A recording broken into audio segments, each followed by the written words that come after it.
Құран бұл пендеге ақ пен қараны ажыратып беретін ұлы жаратушы Жаппар еден келген кітап. Бұл кітаппенен Алла тағала бізге не нәрсенің дұрыс, не нәрсенің бұрыс екенін бізге айқын көрсетіп берген. Және де біз осы Құрандағы Алланың бұйырған нәрсенің Раббым маған осы нәрсені бұйырып тұр ғой деп жасайтын болсақ, сөзсіз бұл кітаптан біз тәлім тәрбие алатынымыз сөзсіз.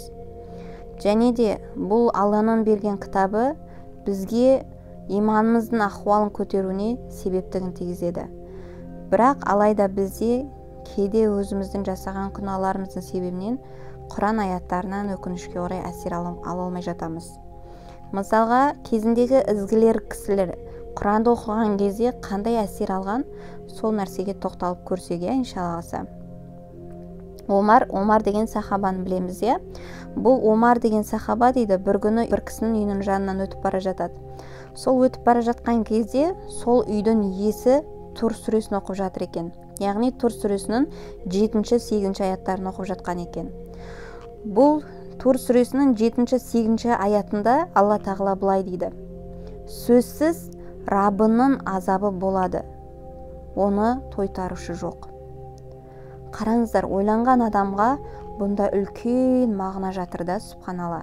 Яғни не дейді? Сөзсіз Раббының азабы болады, оны тойтарушы жоқ. Яғни Алла тағаланың қаһары кімге түседі?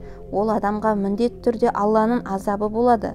Ал кімге Алланың азабы түсетін болса, Алла сақтасын, оны ешкім құтқара алмайды. Және де Алла тағала кімге қалайды өзінің азабын беруді, оны ешкім тоқтата алмайды. Міне осы ауыр аятты оқығаннан кейін Омар не істейді? Осы аяттан қорыққаннан бір ай төсек тартып тұра алмай қалады екен. Қараңыздар, субханалла, сонда әрбір аятты тұла бойынан өткізгеннен ауырып қалып, соның себебінен бір ай бойы не істеген екен? Төсегінен тұра алмай қалған екен. Міне шын мәнде де біздер мен сіздерде де әрбір аятқа Алланың ойлануымыз керек. Егер біз Алланың жіберген кітабының, кәләмнің аяттарынан ойланатын болсақ, онда күнә әрекеттерді жасаудан тез тыйылар едік. Сауапты амалдарды жасап, ізгі амалдарды жасауды көбейтер едік.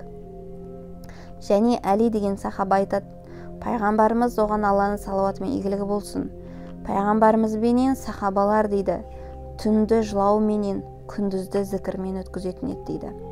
Міне кезіндегі пайғамбарымыз бен оның қасындағы болған асхабтары, яғни сахабалардың өмірі осылай өткен екен. Ибн әл-Мубарак деген кісі жәннат пен тозақ туралы оқығанда қатты жылайтын болған екен. Ибн әл-Мубарак деген кісі тозақ пен жәннат туралы еститін кезде қатты жылайтын болған екен. Ал біздер қаншама қиямет жайлы естиміз, қаншама жәннат туралы естиміз, алайда біздің жүрегімізге ол қаншалықты дәрежеде әсерін беріп жатыр. Имам Термизиді білеміз, Имам Термизи деген атақты бізге хадис жеткізуші кісі. Сол Имам Термизи көп жылағаннан көзі көрмей қалған екен. Алладан қорқып жылап, күндізі мен түнін Аллаға жылап қорыққаннан дейді, оның көзі көрмей қалған екен. Абдулла ибн әл-Вахаб деген кісі, ол дейді, қияметтің қорқынышы туралы оқыған кезде сөйлемей жатып қалған екен. Қараңыздар, қияметтің қорқынышы туралы ойлаған кезде сөйлемей жатып қалатын болған екен. Одан кейін бірнеше күннен кейін ол кісі жан тапсырған екен. Қараңыздар, субханалла. Яғни қиямет болатын, ол да хақ. Біз қиямет жайлы естіген кезде жай ғана бір ертегі естіген секілді, немесе бір қиялымызбен бір болама болмайма деген секілді күмәнменен қарап осылай ойланып жүретін болсақ, ол нәрсе бізге әсерін бермейді. Алайда ол қиямет болатыны хақ. Пайғамбарымыз айтты ма, ол хақ. Міндетті түрде ол нәрсе болады. Соған шынайы түрде иман келтіруіміз керек. Сол күнге шын мәнде біз не істеуіміз керек? Өзімізді әсемдеп, жүрегімізді сол күнге дайындауымыз керек. Әли ибн Фудейн деген кісі дейді, Әнғам сүресінің 27 аятын оқыған кезде қатты ауырып қалды дейді. Және де артынан қайтыс болған екен. Қараңыздар, аят қалай әсерін беріп тұр да, субханалла. Әнғам сүресінің 27 аятын оқығаннан кейін ол кісі не істеген екен? Қатты ауырып, артынан қайтыс болған екен. Енді бұл Әнғам сүресінде Алла тағала не дейді? Әнғам сүресінің 27 аятында Алла тағала былай дейді: олардың отқа тоқтатылғанын көрсең, әттен біз дүниеге қайтарылсақ, Раббымыздың аяттарын өтірікке ұйғармас едік те, сенушілерден болар едік дейді. Яғни мына өмірде иман келтірмеген үшін адам баласы өкініште болады. Алла тағала мен мына дүниеге қайтарса ғой, иман келтірер едім деген өкініште болады. Міне осы аят Әли ибн Фудайнге қатты әсер етіп, мына өмірден жан тапсыруына себепкер болған екен. Суфиян деген кісі болған екен. Ол кісі дейді, қияметтің қорқынышы жайлы ойлаған кезде, зәр шығарған кезде қан араласқан зәр шығаратын болған екен, субханалла.